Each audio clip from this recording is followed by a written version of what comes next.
tentang materi pertemuan ke-4 sampai dengan ke-6 sebelum UTS. Yang pertama yaitu tujuan dari audit laporan keuangan. Tujuan audit dalam laporan keuangan. Tujuan audit dalam laporan keuangan adalah untuk memberikan opini mengenai penyajian laporan keuangan apakah sudah sesuai dengan standar akuntansi yang berlaku atau tidak. Lalu yang kedua, tanggung jawab manajemen. Manajemen bertanggung jawab atas kebijakan yang ada dalam perusahaan. Sedangkan tanggung jawab auditor yaitu memastikan laporan keuangan bebas dari salah saji material akibat kesalahan ataupun penipuan. Selanjutnya yaitu skeptisme profesional. Skeptisme profesional adalah sikap auditor yang mempertanyakan dan menilai kritis atas bukti audit. Standar audit memastikan bahwa auditor selalu mempertimbangkan kemungkinan adanya salah saji material meskipun memiliki pengalaman sebelumnya dengan manajemen yang dianggap sudah jujur. Sikap skeptis ini terdiri dari dua elemen utama. Yang pertama yaitu pikiran yang selalu bertanya. Jadi auditor ini harus memiliki pola pikir percaya tetapi tetap harus memverifikasi data yang ada.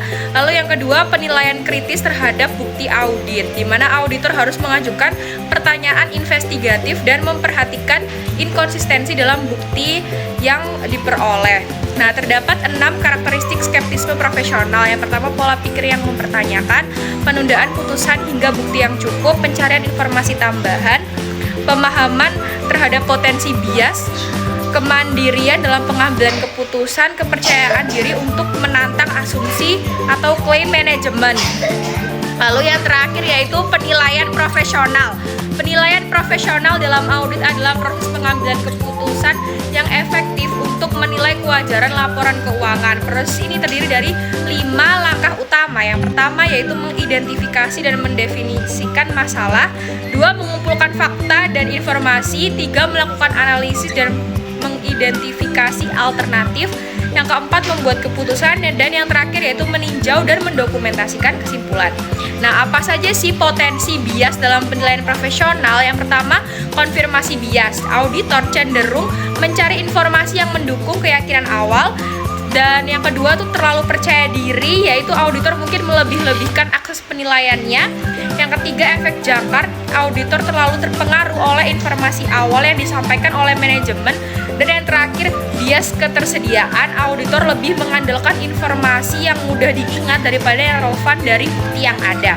Nah, untuk mengurangi bias tadi, auditor tuh harus mempertimbangkan berbagai alternatif, yaitu menantang asumsi serta mengumpulkan data yang objektif sebelum mengambil keputusan.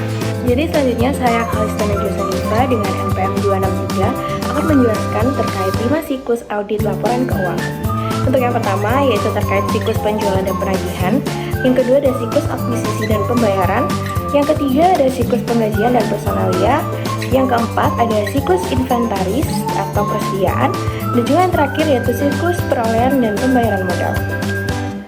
Nah, selanjutnya saya akan menjelaskan terkait tujuan audit yang mana akan dibagi menjadi 3, yaitu yang pertama saya akan membahas terkait tujuan audit terkait transaksi, yang mana auditor itu akan mengikuti dan terkait erat dengan pernyataan manajemen tentang golongan transaksi.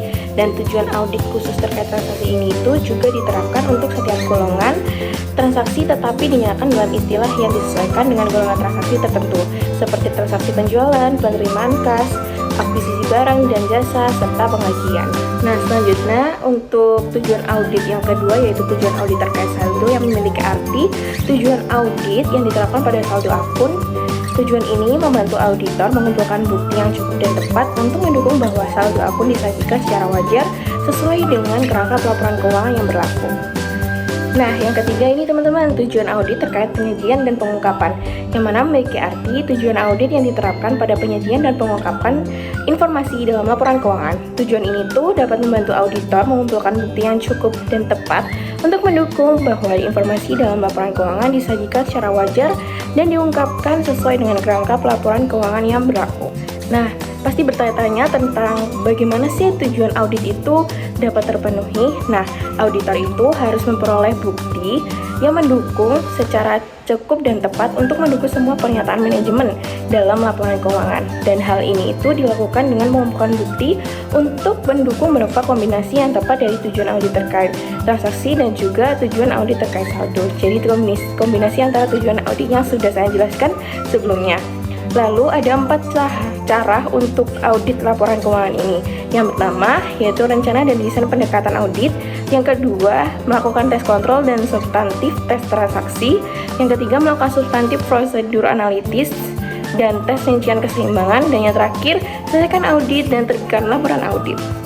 Tahukah Anda apa itu resiko audit bersama saya, Dwi Putri Andianti, MPM akhir 153. Sebelum saya bahas lebih lanjut terkait dengan resiko audit, nah resiko dalam audit ini biasanya adalah ketika akuntan publik atau AP ini salah dalam menyampaikan atau mengungkapkan opini atas laporan keuangan auditi. Seperti apabila perusahaan atau auditi itu laporan keuangannya harusnya wajar dengan pengecualian, namun dalam pengungkapannya AP memberikan opini wajar tanpa pengecualian. Nah, resiko audit yang akan kita bahas pada bab ini adalah resiko audit yang terkait dengan fraud atau kecurangan. Gampangnya biasanya itu kita sebut dengan resiko salah saji material. Melanjutkan pembahasan dari slide yang sebelumnya terkait resiko salah saji material, perlu saya jelaskan terlebih dahulu apa itu material atau materialitas. Nah, material atau materialitas dalam proses audit merupakan tolak ukur atau batas salah saji yang dapat ditoleransi oleh auditor. Resiko salah saji material akan dibagi menjadi 2 jenis. Yang pertama yaitu laporan keuangan secara keseluruhan, di mana di sini itu berkaitan erat dengan laporan keuangan secara keseluruhan dan berpotensi mempengaruhi sejumlah transaksi dan akun yang berbeda. Nah, di sini auditor itu harus mempertimbangkan resiko-resiko pada tingkat laporan keuangan secara keseluruhan, mengingat apabila resiko ini terjadi maka akan meningkatkan salah saji materialitasnya. Lanjut yaitu resiko salah saji material pada tingkat asarsi, di mana pada tingkat asarsi ini adalah yang berkaitan dengan golongan transaksi, saldo akun, serta penyajian dan pengungkapan untuk menentukan sifat, waktu, dan prosedur yang lebih lanjut. Ternyata salah saji material pada tingkat asarsi itu tidak berhenti di tadi loh. Nah, pada salah saji material di tingkat asarsi itu akan dibagi lagi menjadi 2, yaitu ada inherent risk atau resiko bawahan, yang kemudian yang kedua adalah control risk. Nah, yang pertama saya bahas adalah inherent risk, di mana inherent risk ini merupakan resiko bawahan atau resiko yang melekat pada proses bisnis auditi, atau gampangnya adalah resiko yang tidak dapat dihindari. Contoh nih, pada perusahaan perbankan, nah di situ ada high risk-nya atau resiko tertingginya, itu seperti kredit macet. Nah, itu adalah resiko perbankan yang tidak dapat dihindari. Jadi inherent risk gampangnya adalah resiko bawahan sebuah perusahaan atau bisnis sebelum melihat pengendalian internalnya. Di sini pada inherent risk ini pengendalian internalnya itu dikesampingkan terlebih dahulu. Lanjut yang kedua yaitu kita akan bahas tentang control risk. Di mana control risk ini itu biasanya disebut dengan resiko residu. Kok bisa? Nah, karena di sini itu penilaian atas resiko bawahan salah saji material yang tidak dapat dideteksi atau resiko ini itu terjadinya tiba-tiba yang sudah diserap oleh pengendalian internal. Jadi control risk ini itu adalah resiko residu setelah resiko-resiko ini sudah diserap oleh sistem pengendalian internal sebuah perusahaan tersebut. Setelah kita membahas tentang inherent risk dan control risk, nah di sini saya akan menjelaskan tentang prosedur penilaian resiko. Penilaian resiko dalam proses audit ini itu ada 5. Yang pertama yaitu bertanya kepada manajemen dan pihak lain dalam entitas. Nah, di sini itu biasanya bertanya, menanyakan, berdiskusi, atau gampangnya itu kita meminta keterangan pada manajemen atau lainnya yang ada dalam proses bisnis perusahaan auditi. Kemudian yang ketiga yaitu observasi dan inspeksi. Seperti apa sih? Nah, observasi dan inspeksi ini itu biasanya cek terkait perusahaan auditi sebelum kita melaksanakan proses audit. Seperti kita bisa mencari informasinya itu di Google atau di media massa. Nah, untuk mendapatkan apa? Untuk mendapatkan kondisi kondisi auditi yang dialami pada saat ini.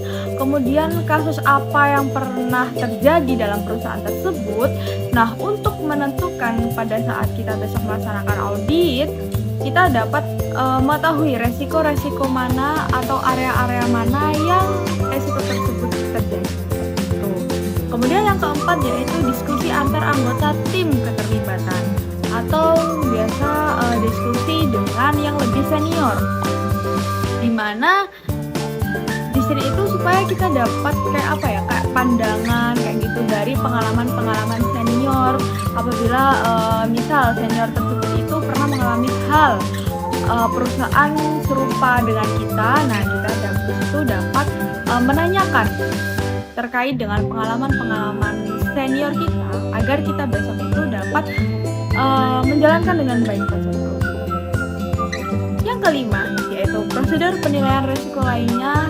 Nah, namanya juga prosedur penilaian risiko lainnya yaitu yang tidak terkait dengan 4 prosedur di atas. Jadi atau yang lainnya lah.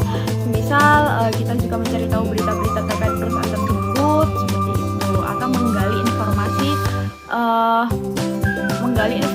lainnya. Selanjutnya ini mempertimbangkan risiko penipuan. Nah, ini tuh sebenarnya sudah saya jelaskan di sebelum-sebelumnya, yaitu auditor itu harus skeptis, di mana auditor itu harus selalu curiga. Seperti apabila kayak manajemennya itu waktu kita menanyakan itu gerak-geriknya agak mencurigakan, kemudian ada yang ditutup-tutupi. Nah, ketika seperti itu maka ada maksudnya kayak ada hal lain yang ditutupi yang mereka itu tidak mengakui atau belum ketahuan aja kayak gitu. Nah, langkah-langkahnya yang harus dilakukan untuk memenuhi standar audit, yaitu yang pertama tadi sudah saya jelaskan, yaitu bertanya kepada manajemen. Kemudian yang kedua, memeriksa proses pencegahan penipuan nih, seperti di dalam perusahaan tersebut itu ada sistem whistleblower-nya nggak apabila terjadi kayak ada kecurigaan penipuan atau penyalahgunaan seperti itu. Apakah ada sistem anonimnya, di mana di situ semua karyawan itu bisa mengakses itu untuk melaporkan tindak penyelewengan seperti itu. Kemudian yang ketiga yaitu menggali informasi dari karyawan lain seperti yang sudah saya jelaskan sebelumnya. Wah, membahas tentang model resiko audit. Nah, di sini itu ada rumusnya nih, yaitu PDR sama dengan AAR dibagi IR dikali CR. Apa itu? Nah, PDR adalah Plan Detection Risk. Kemudian AAR atau Acceptable Audit Risk, di mana di sini itu adalah batas materialitas. Nah, di sini yang sudah saya jelaskan di awal tadi nih, batas materialitas ini pada AAR ini itu biasanya ditentukan di awal nih. Misal auditor itu mintanya kayak saya maunya batas materialitasnya itu 5% dari laba. Nah, di situ kan sudah diketahui nih AAR-nya. Kemudian inherent risk dan control risk.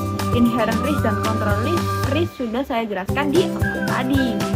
Nah, ketika kita sudah menentukan PDR-nya, sudah ketemu nih PDR-nya berapa dari rumus tersebut, maka PDR ini sebenarnya fungsinya apa sih? PDR ini fungsinya adalah untuk menentukan nih banyaknya dokumen yang akan kita periksa atau yang akan kita audit, kayak gitu. Nah, kemudian hasil dari penilaian audit ini akan dilaporkan dalam hasil audit. Baik, saya Mesalih Rahayu ingin mengomentari mengenai risiko audit, di mana ini ada menilai risiko audit yang dapat diterima. Auditor ini memutuskan risiko penugasan untuk mengubah risiko audit yang dapat diterima, maka risiko deteksi yang direncanakan berkurang dan bukti yang direncanakan harus ditingkatkan. Selain itu, ketika pengguna eksternal sangat bergantung pada laporan keuangan, maka risiko audit yang diterima harus dikurangi. Di sini ada beberapa faktor tingkat ketergantungan pengguna eksternal pada laporan keuangan. Yang pertama ada ukuran klien, yang kedua ada distribusi kepemilikan, dan yang ketiga ada sifat dan jumlah kewajiban. Baik, di sini selanjutnya ada menilai risiko inheren, yang dimana ada pun faktor utama saat menilai risiko inheren. Yang pertama ada sifat bisnis. Yang kedua ada hasil audit sebelumnya, yang dimana kesalahan penyajian dalam audit tahun sebelumnya mungkin terjadi lagi pada saat tahun berjalan karena banyak jenis kesalahan penyajian. Yang ketiga ada keterlibatan awal versus keterlibatan berulang, yang dimana kurangnya hasil audit sebelumnya menyebabkan sebagian besar auditor menilai risiko inheren yang lebih tinggi daripada perumusan ulang, dimana tidak ditemukan salah saji material sebelumnya. Dan yang keempat ada pihak terkait. Yang kelima ada transaksi yang kompleks atau tidak rutin, yang dimana transaksi yang tidak bisa dibagi klien atau melibatkan kontrak yang panjang memungkinkan dicatat secara tidak benar daripada transaksi rutin. Selanjutnya yang keenam ada komposisi penduduk, yang dimana auditor menggunakan risiko inheren yang lebih tinggi untuk penilaian piutang usaha jika sebagian besar akun jatuh tempo secara signifikan. Dan yang ketujuh ada pertimbangan untuk mencatat saldo akun dan transaksi dengan benar, yang dimana saldo akun seperti penyisian piutang tak tertagih ini dan sebagainya memerlukan estimasi dan banyak penilaian manajemen terkait penilaian. Dan yang terakhir ada faktor-faktor yang berhubungan dengan pelaporan keuangan yang mengandung kecurangan dan penyalahgunaan aset. Baik, lalu di sini ada hubungan risiko dengan bukti faktor yang mempengaruhi. Pertama ada identifikasi dan penilaian risiko, yang dimana auditor ini menggunakan bukti audit untuk menilai tingkat risiko yang ada dalam suatu organisasi. Dan yang kedua ada pengujian efektivitas pengendalian risiko, yang dimana bukti audit membantu dalam menilai apakah langkah-langkah mitigasi risiko yang diterapkan oleh manajemen berjalan dengan efektif.